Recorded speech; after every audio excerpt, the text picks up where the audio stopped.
Salutations à tous et bienvenue sur cette vidéo. Alors là, nous avons un sous-réseau dans ce fichier qui est constitué de 3 sous-réseaux, 2 sous-réseaux Ethernet et un sous-réseau série.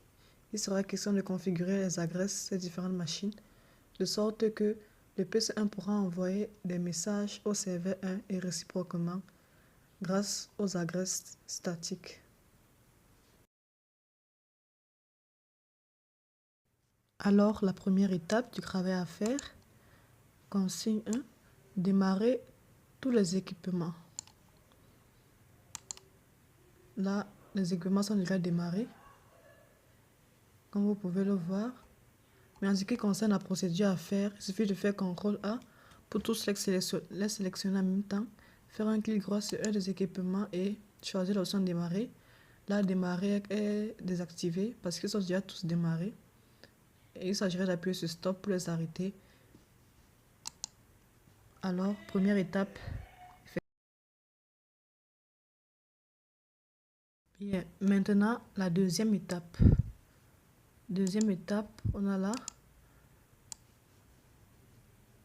nommer le routeur R1 comme indiqué dans l'indication de la topologie. Donc là, on va nommer le routeur R1 et le routeur R2. On double-clique dessus pour avoir son interface de commande. Là, le routeur est en mode utilisateur. Pour le mettre en mode système, la commande est System View. On appuie sur Entrée et le routeur est en mode système. Maintenant, pour le renommer, la commande est sysname. On met le nom correspondant, R1. Là, le routeur R1 est renommé. On fera pareil pour R2. Mode utilisateur pour mettre en mode système, System View. Pour renommer sysname R2. Voilà, les deux routeurs ont été renommés. Deuxième étape. Maintenant, la troisième étape. Là, on a troisième étape. Configurer les interfaces des routeurs R1 et R2. Nous allons configurer les interfaces des différents routeurs. Pour configurer les interfaces, voilà comment nous allons procéder.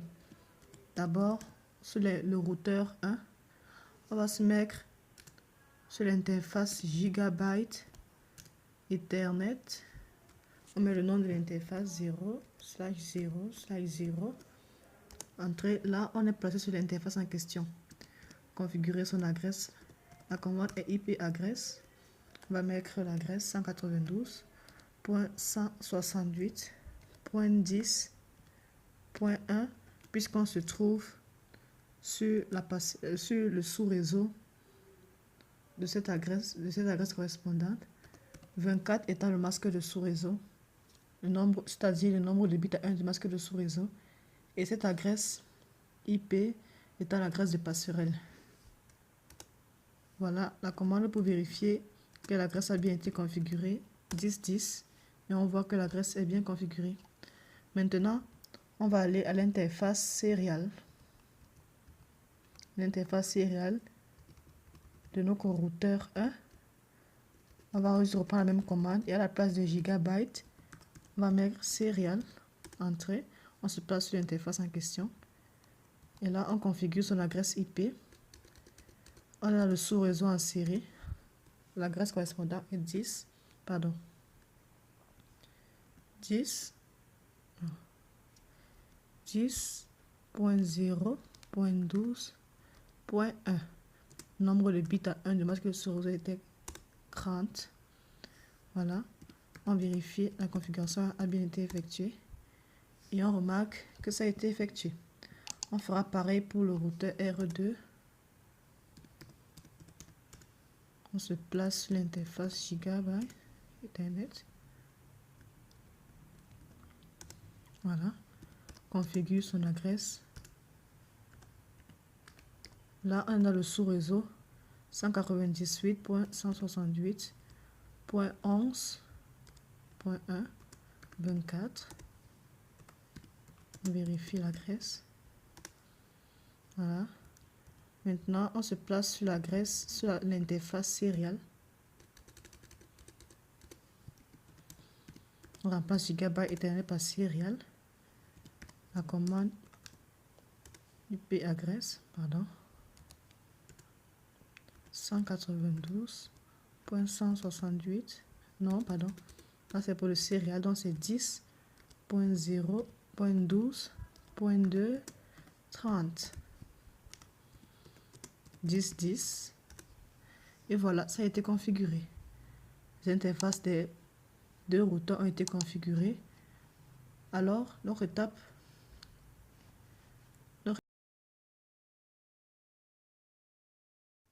quatrième étape maintenant, il s'agit, consigne numéro 4, de configurer les adresses IP des machines. Les machines auxquelles nous avons affaire sont le PC1 et le serveur 1. Alors, nous allons faire la consigne 4, configurer les adresses IP de ces machines. On ouvre le PC1, on remarque que son adresse IP a déjà été configurée. L'adresse IP du PC1 et ETIA1, là on va le mettre juste à 2, puisque c'est l'adresse de passerelle qui doit se terminer par 1 pour le dernier octet. L'adresse de la machine se termine par 2 pour la machine du sous-réseau et l'adresse du masque de sous-réseau est correcte. Donc, Apply pour appliquer. On ferme. On se rend ensuite sur le serveur 1. Là, c'est bon. L'adresse de la machine est configurée. L'adresse de passerelle et le masque de sous-réseau, c'est bon pour ce serveur. Alors, étape 4, déjà accomplie. Consigne 5 ensuite. La consigne 5 dit ceci. Utilisez la commande ping pour tester la communication entre les machines PC1 et PC2. Là, on a mis PC1, mais en réalité, c'est serveur 1. Entre les machines serveur 1 et PC1, quel est le problème qui se pose? Alors, on vient à PC1, dans l'onglet commande. On lance la commande ping en direction du serveur 1. Dans là, on met son adresse. Et voilà, on a le traitement de la requête. On remarque ici que le temps de la requête est expiré. 5 paquets transmis depuis le PC1, mais aucun n'a été reçu par la destination par le serveur 1. Tous les paquets ont été perdus dans le sous-réseau contenant le PC1. Donc la communication n'a pas pu être établie entre le PC1 et le serveur 1. Tel est le problème qui se pose. Consigne 6. La consigne 6 dit ceci. Consultez les tables de routage des routeurs R1 et R2. C'est une consigne assez simple. Pour consulter les tables de routage de ces deux routeurs, la commande est la suivante. On se place sur le routeur 1. On entre d'abord Kit. Alors on entre Display IP Routing Table. On appuie sur Entrée. Et voilà, on a la table de routage du routeur 1. Là, on voit, nous avons cette destination, cette route, et toutes les adresses IP sont directes. Routeur 2 ensuite. On fait pareil. On revient sur le répertoire routeur. Commande Display IP Routing Table.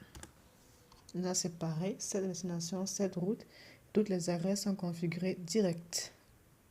Voilà ce qui est les tables de routage des deux routes. Septième consigne. Elle dit ceci. Depuis PC1, faites un ping vers le serveur 1 et démarrez Wireshark sur les interfaces des routeurs R1 et R2 afin de comprendre jusqu'où arrive le message ping. Une fois que vous aurez localisé cet endroit, expliquez et justifiez pourquoi le message bloque à ce niveau. Donc ensuite, c'est à ce niveau. Consigne 7. D'abord, il va s'agir de démarrer Wireshark sur les interfaces des routeurs R1 et R2. Donc là, on se place sur l'interface Ethernet du routeur R1. On fait un clic droit sur le bouton vert et on choisit Start Data Capture pour démarrer Wireshark sur cette interface là. Voilà, ensuite, on va faire pareil avec l'interface Ethernet du routeur 2. Start Data Capture. Parfait, c'est fait. On effectue à nouveau le ping depuis le PC1. Donc, on reprend la commande. Le résultat sera le même. L'objectif de cette consigne est de voir comment cela se manifeste sur Wireshark. Donc, ceci est le Wireshark de l'interface du routeur 1. Les paquets qui ont été envoyés, ceux-ci, ceux qui sont en ligne noire, on remarque que le message dit que la destination n'a pas pu être reliée.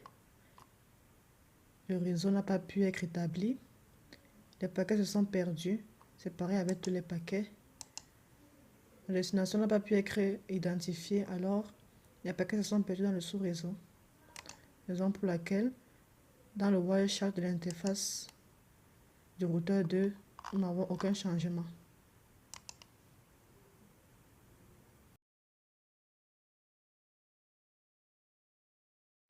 Alors, nous avons vu dans la consigne précédente que les paquets n'ont pas pu être transmis depuis le PC1 jusqu'au serveur 1, car les adresses IP n'ont pas encore été configurées de sorte que ces deux machines-là, de ces deux sous-réseaux différents, puissent communiquer.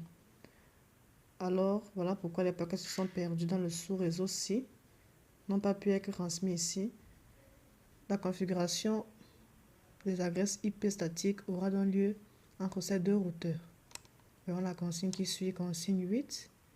On dit configurer une route statique du routeur 1 vers le réseau 192.168.11.0. Pour cette route, indiquer l'interface serial comme interface de sortie. Alors, on se place dans le routeur 1 pour configurer une route statique. La commande est la suivante: IP route statique. On va mettre l'adresse du réseau de destination 192.168.11.0. Nombre de bits à 1 du masque de sous-réseau. Et là, on va mettre l'adresse de l'interface de sortie 10.0.12.0. On vérifie si l'adresse statique a été configurée. C'est bon. Alors, consigne 8 à effectuer.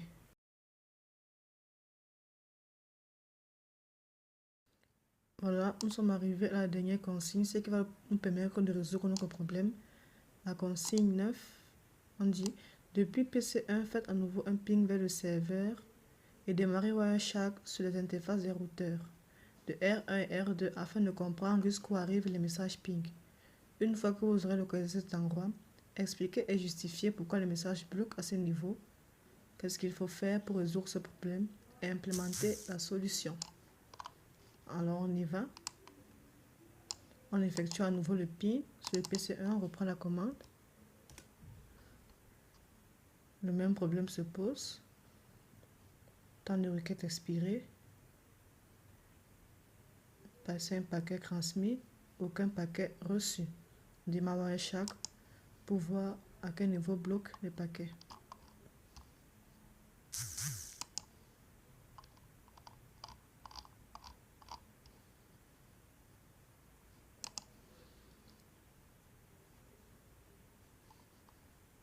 Alors, sur le Wireshark de l'interface du routeur 1, on constate que les paquets bloquent encore dans le sous-réseau contenant la machine PC1. La destination a été retrouvée cette fois, mais le problème qui se pose est qu'on n'a aucune réponse du serveur 1. Alors pour résoudre ce problème, autant pour moi, il faudra également configurer une route statique sur le routeur 2. On va reprendre la même commande que nous avons fait avec le routeur 1, IP route statique. Là maintenant, l'adresse de destination 192.168.10.0.24 Même interface de sortie 10.0.12.0.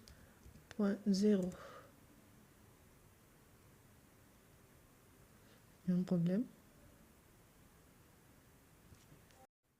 Ah, le problème c'est celui-ci. On a mis O au lieu de 0. Donc, on vérifie la configuration et on se rend compte que c'est effectué. On va maintenant tester à nouveau le ping pour savoir si le problème a été résolu. Voilà. La requête est envoyée, l'interprétation se passe bien, les paquets sont reçus et là on a 5 paquets transmis pour 5 paquets reçus. Et sur l'interface, le Wireshark du routeur 2, on voit que les paquets ont été reçus. Ces paquets qui ont été reçus sont ces paquets envoyés après la configuration de la graisse statique R2, R1. Alors le problème est résolu. Nous vous remercions beaucoup d'avoir regardé cette vidéo en espérant qu'elle vous a beaucoup aidé. On vous dit à la prochaine pour une autre vidéo.